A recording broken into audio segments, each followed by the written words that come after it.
Parse con los camiones, pues. Bueno. Sí, pues, Black Week, pues. Empezamos mal con China, digamos, ¿no? En la debacle de los mercados. Una semana terrible, hay que decirlo. Exactamente, una semana. Bueno, y nunca comentamos la renuncia de Tsipras, ¿no? Sí, eso me quedó en el tintero, claro. Sí, bueno, nos quedó súper en el tintero, vamos a ver qué no tenemos que comentarlo, no somos tampoco un periódico noticioso. No, pero claro, pero yo creo que igual es como importante, ¿no? O sea, la cuna de la supuesta de la democracia moderna, digamos, ¿no? O sea, se supone que tendríamos que haber dicho algo, pero bueno, no importa. También tenemos una democracia local que está gobernada por camiones, que son mucho más... Y que es bastante inestable, digamos, república transversal a Burgos, diría yo, como temática esta semana. A propósito de esto, yo con un muy buen amigo, al quien le mando saludos, que él sabe quién es por lo que voy a contar ahora, conversábamos acerca de un presupuesto filosófico de lo que pasó con los camiones. ¿La figura original de un Transformer es el robot o el camión? ¿Es un camión que se transforma en robot o un robot que se transforma en camión? Yo no lo tengo claro. Ontológicamente me parece que es un robot que se transforma, digamos, en una maquinaria, digamos, claro. Hay una movilización. Un amigo salió con una tesis sui generis y me dijo, son extraterrestres. O sea, da lo mismo son camiones o robots, digamos. No sé qué piensan ustedes, pero...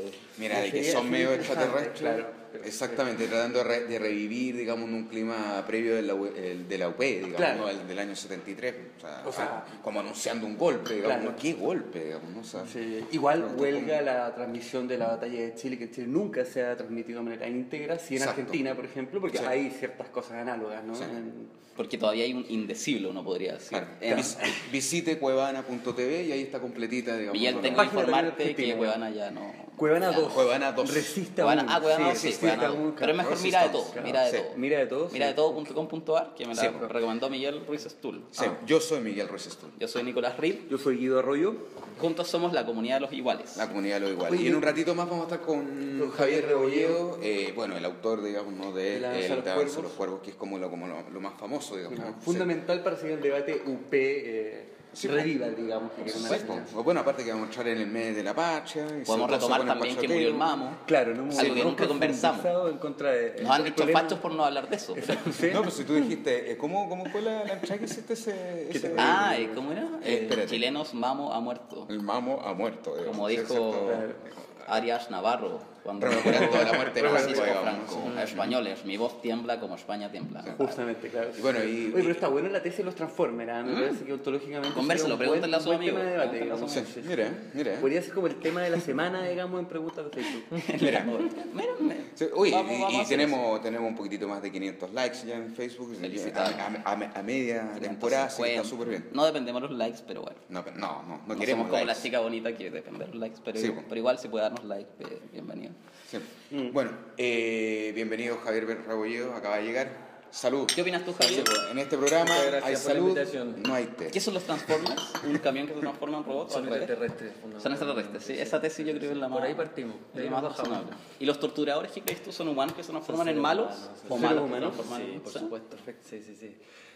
Tratarlos de cualquier forma que no sea esa, yo creo que es caer en un facilismo que no nos hace bien como... O sea, no aprendemos mucho como sociedad, es decir, pensar los buenos y los malos. Yo soy el bueno y los otros son todos el mal, esa dicotomía que es como bien cristiana. ¿Y qué opinas del libro que compiló la Leila Guerrero, Los Malos? Tu tesis más o menos la apuesta. Sí, está bien, digamos, es interesante porque es una recopilación de distintos personajes a lo largo de la historia. Igual hay un trabajo ahí de cómo se llaman, si bien son los malos y el nombre es muy claro, pero de todas formas hay un trabajo respecto de quiénes son estos malos, ¿cierto? De hecho, el texto de Juan Cristóbal Peña tiende a humanizar la figura de Mamo Contreras en torno al trauma, digamos, de la partida de su padre, ¿no? Que hace parte del texto. Sí, la relación con la Nélida Gutiérrez, etcétera, y el amor, y cómo él se siente, y cómo él la trató, y ella lo trató de vuelta, y desmitificar un poco la imagen, incluso, claro, de este personaje así como un robot. Claro. Asesino. Oye, pero bueno, tú me imagino que dentro del proceso de investigación estuviste con Jorge Lino, digamos, en Hermosito. Mucho, lo tuve que entrevistar muchas veces en privado, digamos. ¿Y qué onda el gallo? O sea, ¿cómo lo podrías describir? Porque en realidad lo que se deja ver, digamos, a través de la lectura del libro... Estamos hablando del libro La Danza de los Cuervos. La Danza de los Cuervos. Claro, es muy importante, claro, un libro que tuvo un gran éxito, digamos, de venta, que en Chile, digamos, es muy difícil de lograr en ese ámbito. Más de 14.000 ejemplares claro, vendidos, ¿no? Hablábamos recién 15.000 ejemplares impresos, 14.000 casi vendidos. Y está en PDF. Y además está en PDF, y además está en el persa. Además está en el persa que yo sí tengo una diferencia. Yo le dije eso a tu editor, digamos, y después fue muy contento. Pero eso habla muy bien del libro, ¿no? Que lo lean en el persa habla muy bien, digamos, que lean pirateado, digamos, no a Rivera Letelier o esas basofias, sino un libro de investigación política seria. No, contento que se piratee también. Sí. Bueno, vía Creative Commons.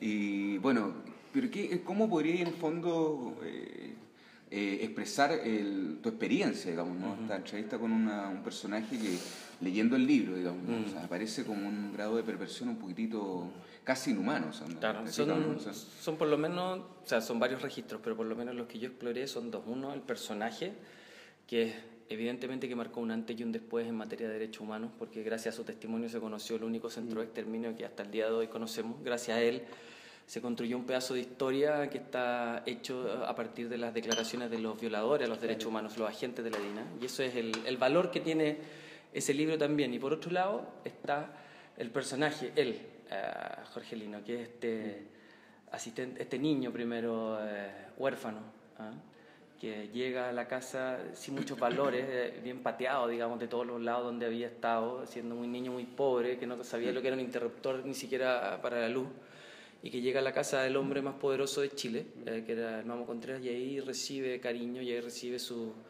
valores, y de alguna manera se va moldeando, y va aceptando, y va comprendiendo qué es lo que él debe hacer y cómo debe plantearse y mirar el mundo. Y dentro de eso él comienza a transformarse en un ser humano que cree que matar a cierto tipo de personas que piensan de una forma y exterminarlos incluso no solo está bien, sino que es un deber. Y desde ese punto de vista me interesaba la historia, y por eso está contado desde el punto de vista de él y no desde el punto de vista de la masacre, digamos, en general, que también evidentemente es interesante, pero es como este personaje, como el Tila un poco, como el monstruo que dejamos crecer. El Estado que no o el gobierno, o los gobiernos o el Estado que no se hace cargo de una persona y que finalmente llega a ser lo que es en nombre del Estado, porque finalmente son crímenes de lesa humanidad cometidos desde el Estado. Y él está no solo amparado por el Estado, sino que es un ser que uno, si lo toma como un ejemplo pequeñito, es formado por el Estado y por los integrantes del Estado. Entonces era muy interesante ver este personaje que además es muy inteligente, porque si bien tiene siempre su bandeja de mocito y es capaz digamos, si tú estás en el poder, servirte digamos, el trago, lo que tú eras, pero también si estamos en democracia también es capaz de servirle a la chaquetita blanca. Siempre la tiene puesta. La chaquetita blanca. En el documental se ve que está casi inalterado, digamos, en la actualidad. Exacto. Eso quería preguntar. Es muy hábil. Precisamente, o sea, es muy interesante la imagen del mocito. Pero bueno, antes de saltar a eso, ¿qué te parece, ya que el Guido lo tocó? ¿Crees que hay algo distinto en el hecho de hacer un documental como el que hizo Marcela Said respecto a lo que pasa con el libro? ¿Crees que hay algo en la escritura que no tiene el cine, por ejemplo, en términos de contar una historia como esta, que cualquiera podría acusarte de relativista moral, de que están mostrando a los malos como buenos o como neutros? No sé, ¿crees que hay algo como en el formato distinto? Y sobre todo porque tú también participaste, digamos, en ese documental como asistente de dirección, estando de recuerdo. Sí. O sea, ¿hay algo que el cine puede decir que la literatura no? Sí, lo que pasa, bueno, es que el tratamiento que eligió ahí el Jan con la Marcela tenía que ver con que si tú llegabas y demonizabas al mocito, tú perdías al espectador, porque era muy fácil para el espectador poder decir él es malo. Y si tú lo tratabas como muy bueno, también era muy fácil decir, ay, pobre mocito. Entonces, anular la dicotomía. Exacto, la narración se basa justamente en esa tensión, ¿cierto? En mantener al espectador siempre pendiente, nunca cómodo, en el fondo, con este personaje que es muy incómodo y que nos recuerda muchas cosas que nosotros mismos somos. Una especie de esquizofrenia narrativa, digamos. Sí, totalmente. Durísimo, es durísima como narración. Y La danza de los cuervos, que si bien es parecido, se centra mucho más en el personaje, en él y en su biografía, es decir, en cómo él creció, cómo él se fue formando en la casa de los Contreras y recreando ese pasado. El mocito está hecho desde el presente, La danza de los cuervos está hecho más bien desde el pasado, recorriendo cómo ese niño va creciendo, cómo ese niño va pensando, y lo que te decía antes de este ejercicio de decir cómo dejamos crecer a este monstruo y después nos espantamos. Él mismo en algún momento me decía, bueno, yo niño, estos crímenes están bien, el Estado, él lo ve como el Estado, en realidad son gobiernos, ¿cierto? Porque el Estado son oficinas vacías. Pero él dice, bueno, el Estado me dice, está bien los crímenes que cometiste. Después llegó a la transición, el primer gobierno, Patricio Goy, y me dice, ¿sabéis qué? Estuvo más o menos. No. Después llega Frey y me dice, ¿sabéis qué? Estuvo mal, pero vamos a hacer juicios también cortos. Después llega Lago y va cambiando. Y después llega Bachelet y realmente lo que hiciste estuvo mal. ¿Y qué pasa si caemos, ¿qué pasa si ojalá no caigamos en una guerra, digamos, contra Perú o Bolivia, que le cambie como el chacal de Nahuel Toro y que le cambien todo el mensaje y le digan, ¿sabes qué? Ahora matar nuevamente está bien después de todo lo que te enseñé. Oye, y eso Javier, es lo importante un poco del mensaje. Javier, y en ese sentido, disculpa, en ese sentido, ¿cómo tú podrías, de lo que has investigado, digamos, ¿no? Comparando otros procesos en el fondo en donde se va sabiendo, ¿no? El tema de los derechos humanos, que es un tema súper sensible, el tema de los tiempos, profundizar, digamos, un poco lo que... Claro, porque por ejemplo en Brasil no se ha hecho nada. No.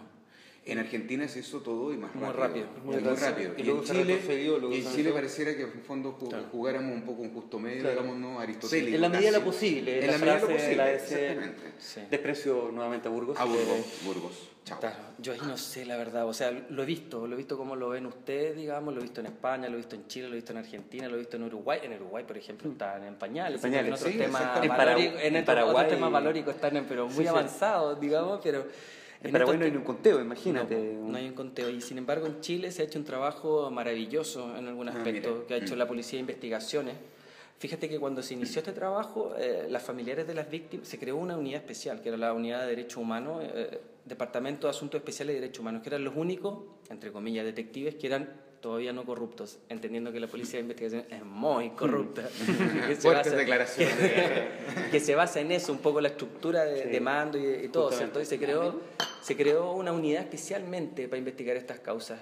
Y esos cabros, que eran jóvenes detectives, muchos de ellos no tenían idea de la violación de los derechos humanos, y de a poco se fueron transformando, yo lo digo sinceramente, en unos titanes de los derechos humanos, y fueron en contra de los propios mandos de su institución, y fueron capaces de investigar a Pinochet, fueron capaces de investigar al Mamo Contreras, y a costa de incluso de su seguridad personal, de su familia, etcétera, y se hizo un trabajo que finalmente es historia, porque me acuerdo que conversaba con Nelson Caucoto y él me decía, Nelson Caucoto es un abogado de derechos humanos, y él me decía, bueno, en los expedientes judiciales que están escondidos, guardados, ahí está la historia de Chile. Claro. Y la historia de Chile no la hacen los ministros propiamente tal, sino que un ministro lo que hace es que le dice a un detective, ¿sabe qué? Usted vaya, investigue a esta persona, tome la declaración, ablándela, y me lo trae blandito acá, y él ratifica o no sus dichos policiales.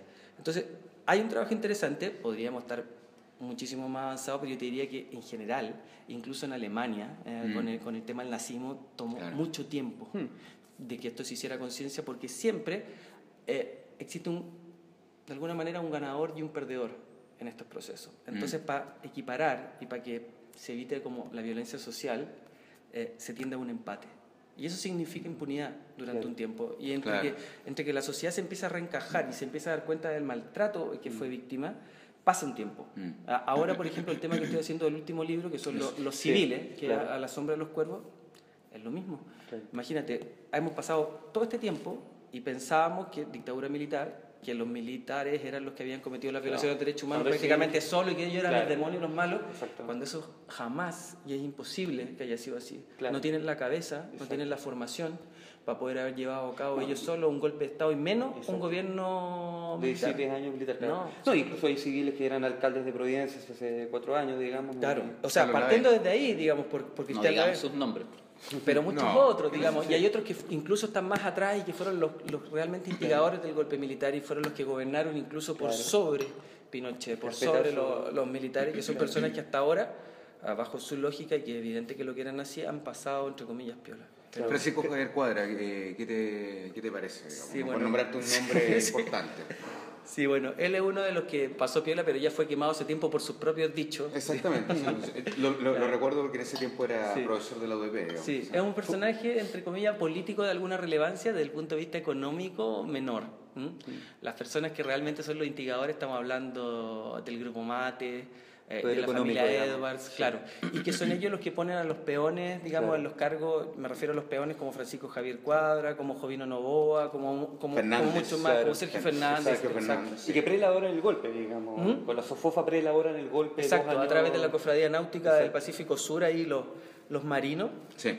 el área de los marinos fueron los que, desde Agustín Edwards, Roberto Kelly, José Tobío Merino, fueron los que crearon el golpe, y además, luego del golpe militar, se hicieron cargo del área económica de la dictadura, que es finalmente el área que comanda la dictadura, es decir, el área económica es lo fundamental, no existe nada sin el área económica. Todo se va a las pailas y que no funciona el área económica, y ahí Miguel Cast, Roberto Kelly, Lorenzo Gotuso, y en la Universidad Católica Jorge Suet, formando estudiantes para que esos estudiantes salieran de la Universidad Católica y bajo el mensaje y la ideología de Miguel Cast se propagaran a y Jaime Guzmán también.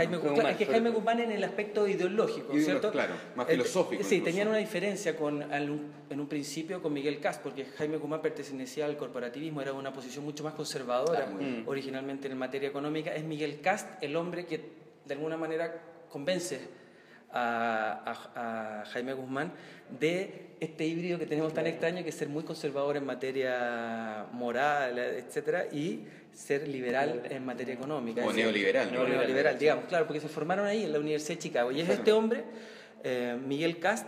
Recordemos que es el padre del diputado Felipe Cast. Y hermano de José Antonio, quien me acaba de denostar, y le voy a responder en el próximo número del Declinic, porque me acaba de denostar en un número del Declinic, diciendo que yo era mentiroso, poco leal, resentido y una serie de cosas. Poco leal. Oye, eso es repudio de la derecha está en el subterráneo. Sí. Oye, recordemos que grabamos del subterráneo, digamos, en la Galería Metales Pesados Visual Merced 316. Perfecto. Donde no torturaron a nadie. Hasta donde sabemos. Es difícil saber. No, antes esto era un restaurante. El interludio. Pero antes era otro. Bueno, enfrente está Les Assassins, que ahí era donde iba a cenar. Sí. Desprecio ese restaurante. Sí, y a la vuelta al Berris, donde también se juntaron. A la vuelta al Berris. De hecho, reto a Miguel que ha ido al Berris, yo lo he visto. No se puede entrar a ese lugar. Yo he ido. Bueno, sí, va. Sí. Volviendo al tema como jurídico, Javier, cuando había muerto el Mamo teníamos esta misma incógnita en torno a cómo crees tú que puede operar un Estado de Derecho en términos jurídicos para, digamos, legislar contra estos victimarios, digamos, porque el proceso, o sea, cuando ocurren, digamos, estas violaciones de derechos humanos, estamos en un estado de excepción totalizado, claro. Estamos en la dictadura misma, entonces el estado actual no se condice en términos jurídicos para... Tú me estás hablando de la justicia, de la justicia, sí. Es muy difícil, ¿sabes por qué? Porque, bueno, por el mismo hecho de la naturaleza de cómo se conforma la Corte de Apelación y sobre todo la Corte Suprema, tiene que ver con un proceso que no tiene que ver con la transición necesariamente, son personas que pasan muchos años ocupando esos cargos y muchas veces gente que viene desde otros tiempos ya formando parte de la Corte de Apelaciones o del Poder Judicial.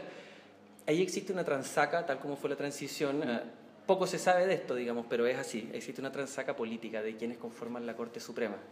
Los periodistas, los que estamos ahí encima, sabemos un poco quiénes son los que nombran a los ministros de la Corte Suprema y cómo se arreglan los nombramientos de la Corte Suprema. No es una cuestión 100% profesional, no tiene que ver con el desempeño profesional.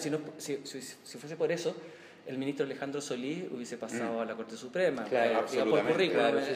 El ministro Juan Guzmán también habría pasado a la Corte que Suprema. siguió siendo senador. No sé, en este país pasaron cuestiones bien sorprendentes. Sí, y existen muchos pensamientos adentro de la Corte Suprema que finalmente la Sala Penal, la que ve las causas de violación de los derechos humanos, la que dirime en última instancia los fallos judiciales, y ahí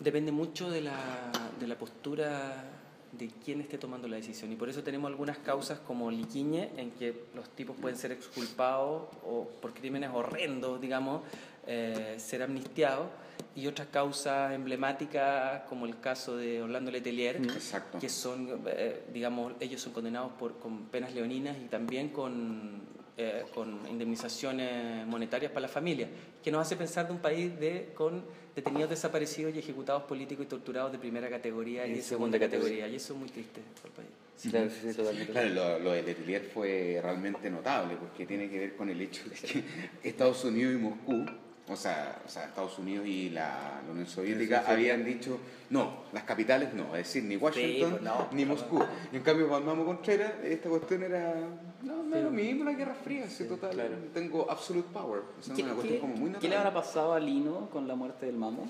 ¿Tú has hablado con él después de la muerte del Mamo? Sí, pero no muy profundamente. Yo tampoco tengo la intención, la verdad, de... Para mí fue bien... Que era como un padre para él. Mí fue bien difícil hacer el trabajo de investigación con Jorge Lino porque se dan estas cosas como que uno tiene un poco compasión, empatía, evidentemente que si yo lo pienso como niño, a él igual me duele todo lo que vivió, pero también lo veo como adulto y veo todas las cosas que hizo y de las que participó y también me dan rabia. Entonces trato de no estar muy cerca de él. Lo que sé es que él hace tiempo que sentía desprecio por el Mamo Contreras, pero por un motivo que tiene que ver con su propia formación, por las razones que me da rabia, que es por su indolencia, la forma en que él fue formado, que es que a él lo dejaron botado.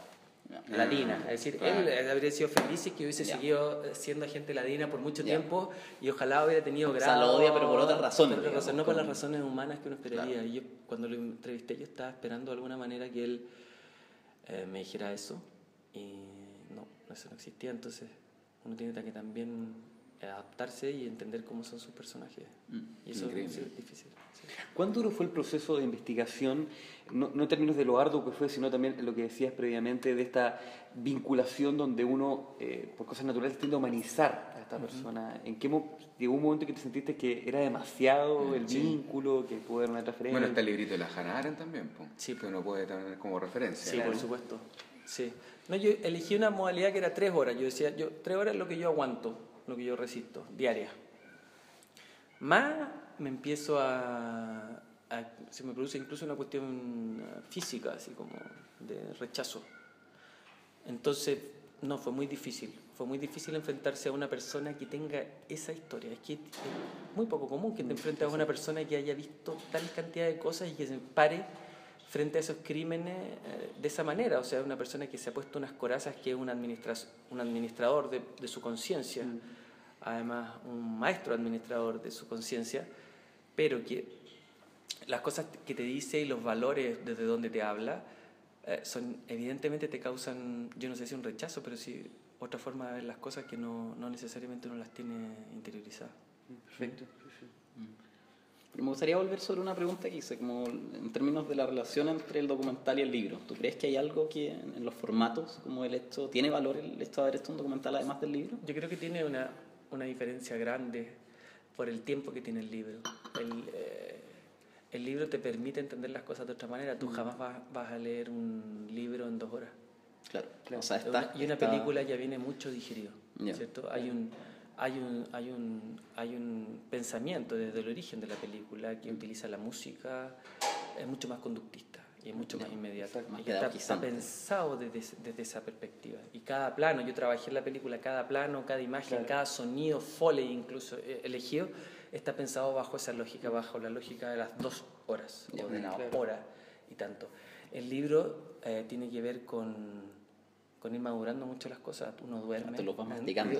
Uno lo lleva en el trabajo, lo lleva en el metro, digámoslo, claro, lo va madurando, lo va pensando, lo va juzgando desde distintos puntos de vista. Y para mí, a mí me gusta mucho más el formato del libro, pero entendiendo también que es un formato en extinción. ¿No? Sí, entendiendo que es un formato en extinción.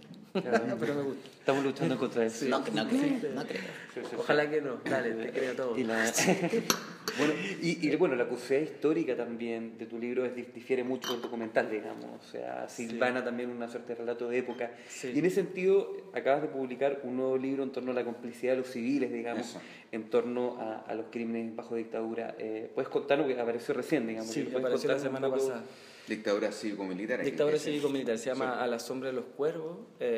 Lo lanzamos recién, justamente a la sombra por estos tipos que están como, se guarecen bajo estos cuervos que son finalmente siempre el cría cuervo y te sacarán los ojos. La dictadura. Sí. Y me centré en 2 familias. Una, la más poderosa de Chile, en términos económicos la número 1 según el último ranking de la Universidad del Desarrollo, y en términos políticos sociales evidentemente la más influyente, que es la familia Mate. Exacto. A través de distintas formas, digamos, desde los colegios, centros de estudios públicos, que tienen ramificaciones infinitas que sería muy hasta difícil. Hasta la Finisterrae. Pasando por la Finisterrae, donde yo era profesor hace un poquito tiempo. Y cómo ellos están indivisiblemente unidos a a las violaciones a los derechos humanos y donde no fueron cómplices pasivos, sino que se utilizaron los vehículos de su empresa, se utilizaron las cuerdas de su empresa, se utilizó un predio explotado para su empresa y se cometieron delitos dentro de su jurisdicción con gente que trabajaba para ellos, es decir, militares que trabajaban para ellos, que terminaron siendo que en su momento eran generales, lo que tú quieras, pero que finalmente fueron funcionarios de la empresa y que después que fueron llamados a retiros terminaron siendo empleados de la papelera, y cómo ellos se beneficiaron a su vez, esta gran empresa, de las prebendas que les otorgó la dictadura, como ciertos decretos ley, las privatizaciones, cómo ellos además participaron, y el entramado gigantesco. Acordémonos en todo caso de que Leodoro Mata tuvo la patudez de ir a también se pedirle hora a fiscal del Chaguán, digamos, ¿no? Por el caso Caradima. Se cuenta todo ese episodio desde la relación, digamos, con la familia, con el sacerdote Caradime, también con O'Reilly. Y el chileno, digamos. Chileno. Y el otro capítulo es sobre los Chicago Boys, es decir, es sobre Miguel Kast, y esta personalidad especial que viene de Alemania, de una familia nazi, que es la razón por la cual me criticó José Antonio Kast, porque yo toco la historia de su padre, cómo siendo soldado del ejército alemán pasa a ser oficial del ejército nazi. Va a estar el doctor en Bavaria nomás, en todo caso. Claro. Y ven la carta. Y ven la fotito. Claro. O el Lili Marren. Claro. A él le parece. Esa es peor. Restaurante de Pinochet y de Dávalos, digamos. Y de Guatón Dávalos. Sí, bueno, sí. otra vez. Siempre sigue apareciendo Guatón Dávalos. Pero es el mayor rey de corazones. Pero ¿qué le pasa, man? O sea, ¿cómo puede estar tan mal de la cabeza, digamos? Por lo menos podemos saber que es gordo porque come. Claro. Porque la hamburguesa le lleva la buena la sándwich del Bavaria. ¿Cómo sabes eso? Porque la he comido. Come yo esa güey. Estoy probando, estoy en una cruzada por probar la mejor hamburguesa de Santiago, tengo que ir a todos los restaurantes. Más allá de los colores políticos. Voy desde el información gastronómica no es de lo que sabe. Esto es un efecto del pinochetismo. La próxima va a decir que no, Nicolás Ruiz va a decir que soy apolítico. Claro, y va a venir siempre soy apolítico. A comer acá. Es un efecto de la nervadura del pinochetismo. Lo ha hecho tan mal la señora. Esta es la condición moderna que escribe Lotear, básicamente. Yo feliz voto por la vez y las calles estaban mucho mejor. Esto no representa la comunidad de los iguales. Este día de caos son igual. A ver, pero Miguel, ¿tú censurarías a la B como invitado, por ejemplo? Si te digo, ¿podemos traer a la B como invitado a la comunidad? No, yo no lo censuraría. ¿Tú, Guido, lo censurarías? Yo vendría premunido de algún tipo de efecto cortopunzante. Yo no vendría con miedo, digamos. Aunque sí te arranciaron una columna. Sí, el primer tipo que se te arranciaron al medio público. Notable. Ni Peña lo ha hecho. Claro. Pero bueno. Ya, volvamos después de y les avisamos que la vez no viene invitado. No sabemos. No, sí, capaz que tengan una comida de hamburguesa con la lengua con Carlos Lave. Tengo una comida después con Dávalo y la ven en el Lili Marlene. ¿Invitáis tú, no? No. Me imagino. Pagan otros. Todo Chile. Oye, ¿qué tal la hamburguesa en todo caso? No voy a promocionar restaurantes que no auspicien. Que no estén auspiciando. Muy vaya con el político. Otra vez la nervadura del pinochetismo. Bueno, volvamos al nuevo libro de Javier. Sí. Le está explicando el capítulo de los Kast, que en realidad es un pretexto. Él, si bien es el gran motivador desde el punto de vista económico de la dictadura, él... a través de la historia de él se va contando la historia del resto de los Odeplan Boys o de los Chicago Boys. La Odeplan es la oficina de planificación, que después fue, creo, Ministerio de Planificación. Hoy día no sé bien el nombre porque ha cambiado un par de veces de nombre, pero cómo desde este lugar la dictadura, a través de la Armada, nombró a Roberto Kelly, a Lorenzo Gotuzzo en Hacienda, a Miguel Kast como subdirector y a Sergio de Castro en Economía y a este caballero Jorge Suete en la Universidad Católica. Y cómo desde ahí se arma todo el entramado de la revolución conservadora, ¿cierto? Que ellos hicieron a través de las 7 modernizaciones, que son fundamentalmente la reforma educacional, ISAPRE, ¿cierto? AFP, claro. El plan laboral, por supuesto, y otras más, pero que en el fondo refundaron y cambiaron el país. Y en eso me centro en este personaje porque todos, Joaquín Lavín, y muchos más que lo reconocen a él como el gran motivador, la persona que tuvo la visión para decir, este es el momento en la historia de Chile en que podemos acabar de una buena vez con el socialismo. Y en este momento en que tenemos que refundar el país desde sus bases. Y en cierto sentido lo hicieron. Y no, en absoluto sentido lo hicieron. O sea, si uno se fija la educación, lo que hicieron con la educación... Los camiones. El plan laboral, lo que es el plan laboral. O sea, todo lo que estamos discutiendo hoy día, que no vamos a volver a la negociación por rama, digamos que eso es imposible. El no, por ahora, digamos, el no reemplazo de los trabajadores en huelga, digamos, la titularidad del sindicato, las negociaciones, esas son cosas que todas se hicieron durante este periodo y bajo la cabeza de esta persona que además en el libro se revela que era prácticamente un agente de la DINA. Hay dos sujetos que son de alta graduación dentro de la DINA, Luis Humberto Lavarría Aranguren, que era el asesor directo en materias económicas de Manuel Contreras, y Rolando García Leblanc, que era el subdirector de la DINA y que fue director interino en varios periodos, que lo nombran como asesor y analista de la DINA. A este tipo que es elevado a la categoría de semidios.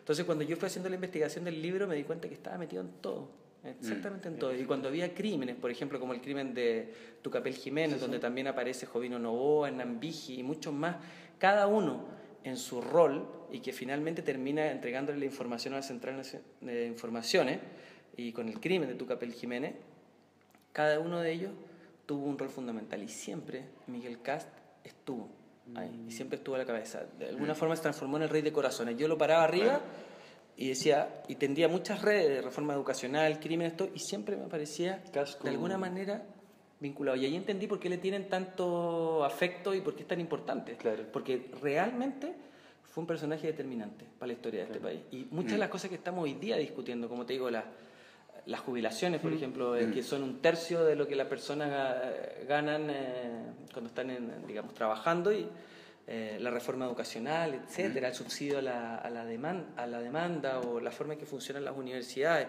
el plan laboral, todo tiene que ver con una cabeza pensante, que es él y compañía, que modificaron este país y que lo hicieron como ellos querían. Entonces, la tesis del libro es un poco... Hasta ahora los tecnócratas, los Chicago Boys, los de Plan Boys y todas estas personas han dicho que las violaciones a los derechos humanos son una cosa, y que la dictadura y que los cambios estructurales económicos son otra cosa, y que hay que darle importancia porque son buenas. La teoría del libro es que son indivisibles. Claro. Y está bueno que exista el libro, porque en el fondo se está configurando un nuevo Diego Portales.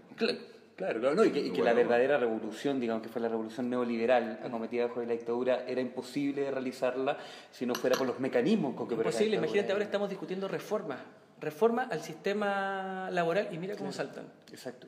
Y son las mismas personas que hicieron un cambio revolucionario en ese momento. Claro. Y revolucionario desregulado completamente. No tenía poder, digamos, legislativo. No había oposición. Un ejecutivo que no realmente un ejecutivo, que es un dictador, un tirano más bien. Y teniendo al 40% de la población en una pobreza extrema, digamos, y maquillando los datos. Claro. O sea, y con terror, digamos, funcionando la DINA, matando, haciendo desaparecer. Exacto. O sea, es imposible. En una democracia todo lo que hicieron estas personas jamás habría sucedido. Que entiendo que la DINA incluso económicamente lavaba dinero, digamos. También, tenía una empresa ficticia de la cual, o sea, hasta venía esas regulaciones. Que hay algunas hasta el día de hoy. Increíble. Sí. Esa es la temática un poco del libro, y hago el ejercicio de estos personajes desde Potrillos, digamos, Jovino Novoa, hasta como si uno le sigue la carrera, están metidos hoy día en el caso Corpesca, llegas al caso Sokimich, llegas al caso Penta, y son las mismas personas. Hay otro capítulo que uno pudiera, en el fondo, no sé si está en el libro, en el actual, ¿no? Que tiene que ver en el fondo con lo que ocurrió en el año 89, que generalmente es un año gris, que nadie quiere tocar, que tiene que ver en el fondo con, claro, está el plebiscito, hay hasta una película, digamos. Salvo la raíz, digamos. Verano, digamos. Bueno, una película, y bueno. ¿Qué defensores de la reina en la mesa por eso? No importa, pues, igual ha hecho parte yo tengo de la argumentos, pega. Es la diferencia. Ha hecho parte de la pega. Bueno, yo también tengo argumentos, así que un día lo podemos discutir. Pero no necesariamente, porque simplemente quiero colocar en escena el año siguiente, ¿no? Que el año 89, donde se hace otro referéndum, que tiene que ver en el fondo con no tocar los actos administrativos. Claro. Y es una cuestión como muy clave. En economía, sí. Eso sin duda. Porque es el verdadero pacto de silencio. Exactamente, la transición. exacto. Esa es la transición. Sí, pues, es el o pacto sea, de silencio. el efecto de eso en donde hay que recordar, digamos, que el Partido Socialista estaba invitando a votar otra vez que no. Sí, exacto. Y la DC, obviamente que sí. Claro. ¿Te fijas, no? Y el Partido Comunista estaba listo con todas sus armas y dejaron votados a todos los frentistas. O sea, no sé si tenían armas. No, los frentistas sí tenían. Los frentistas tenían los frentistas sí. Bueno, sí, el brazo armado. Nunca lo han reconocido, pero es el brazo armado. Ayer lo desconoce, pero era el brazo armado. Pero ¿no te has metido en ese tema, en el fondo, de esos actos administrativos? Porque en el fondo tiene que ver en el fondo... Está un poco contado en la historia oculta de la transición que escribió Ascanio Cavallo, fíjate, y ahí aparecen los guatones Correa. Está demasiado es que es un libro demasiado amplio, digamos, por eso... No es por denostar a Ascanio, sino que tiene que ver en el fondo con el hecho de que... Ascanio. ¿Cómo se hicieron las negociaciones? A mi amigo Ascanio. No, pues si no es amigo. Si No está ahí por el nombre de pila. Pero como la gente que le dice a Borges, Jorge El señor Cruz. Cavallo. Ustedes siempre... ¿Dónde hablar? Ustedes siempre Michel. pasan con el tema siempre me notan por mi red de contacto. Bueno, perdón. Pero es que no vamos a estás ir revelando que Ascanio Cavallo está en tu red de contacto. Pásame el teléfono de Miguel Ruiz Tenés que llamar a ahora. tu abogado. A ver, sí, voy a tener Tenemos el teléfono de Miguel Ruiz ahora. voy a tener que llamar a mi abogado Rodríguez, por favor. No. Pero no sé si lo has tocado, ¿no? O sea, ese asunto. No me metí con ese episodio. O te estoy dando una idea de repente. Sí, no, es una excelente idea. Digamos, no me metí con ese episodio en concreto, más bien con los efectos que tuvo eso, ¿no? Y Sin duda. cómo lo vivimos. Bueno, es un libro de 470 páginas. El editor me pedía a gritos que por favor me acortara. Y ahí tuvimos, digamos, un diálogo.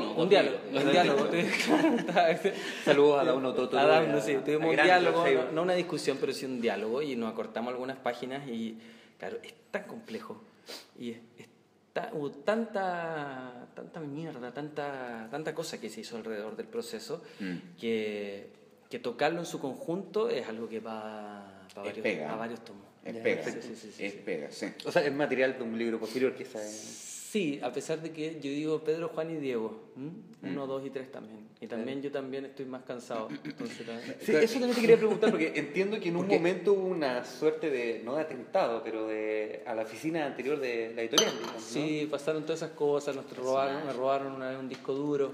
Antes me han pasado muchas cosas durante el tiempo que... Antes, cuando era menos público y trabajaba en La Nación, me pasaron hartas cosas que no me interesa como darle publicidad, pero sí fue un periodo bastante duro en el cual yo me tuve que cuidar, tuve que hacer denuncias a los organismos correspondientes, porque el ejército tenía en ese momento más poder que el que tiene. Siempre tiene.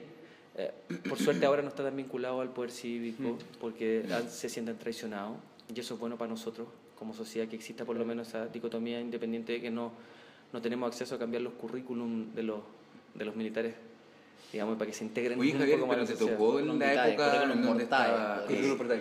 ¿Te tocó esa etapa donde estuvo un joven Julio César y un joven Mirko a cargo de La Nación Domingo, ¿no? Sí, yo llegué con Mirko. Ya se había ido recién Julio César, creo, o puede que haya estado Julio César algún tiempo. Yo colaboraba al mismo tiempo... Es un amigo, digamos. Sí, yo colaboraba en La Nación Domingo y en The Clinic al mismo tiempo.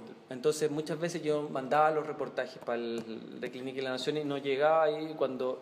Las últimas veces justo se había dado la situación en que Mirko publicó el reportaje sobre Ricardo Claro, que le costó su puesto. Exacto. Y que era un proyecto súper interesante. Yo me acuerdo de haber estado muchas noches de sábado en el Liguria y llegaba a La Nación Domingo, ¿no? Sí, ¿te acuerdas, no? Sí, ¿te acuerdas, se estaba esperando. Sí, de las redes de contacto. La Nación Domingo era un gran pronto vamos a tener a Chicali el que nos interesa, que es Juan Pablo.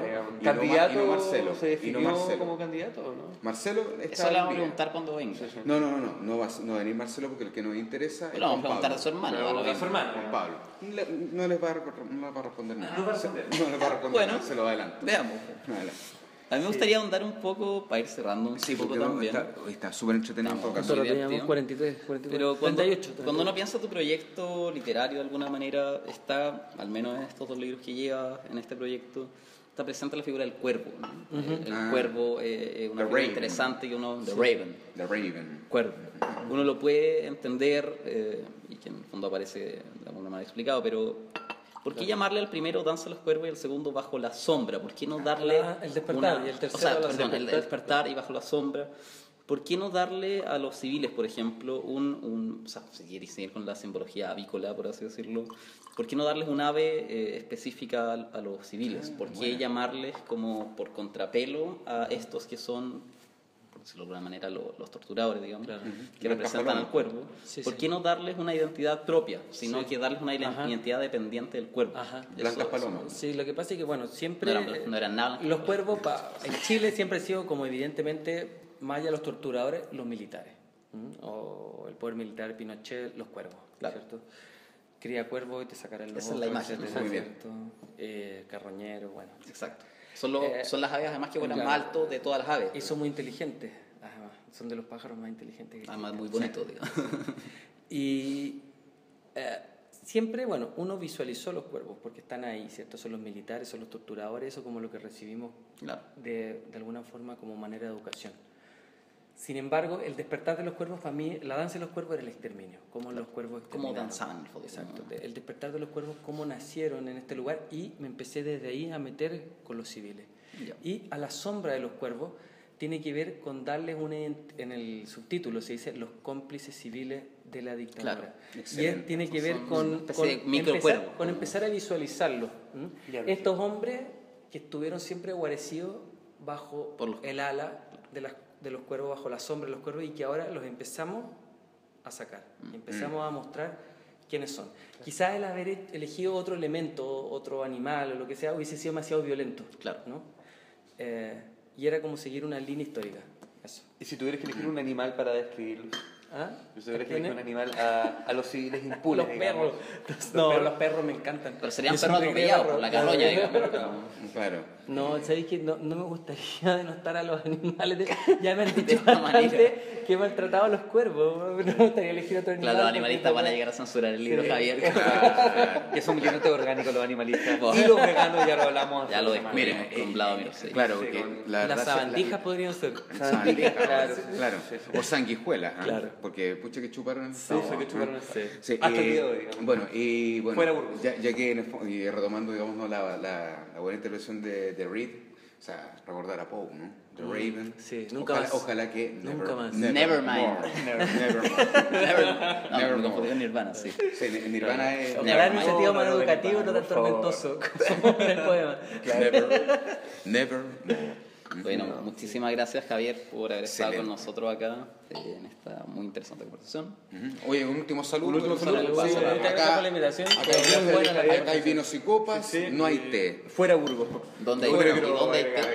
En otros lados. Había. Esto fue y será la comunidad de los iguales. Chao.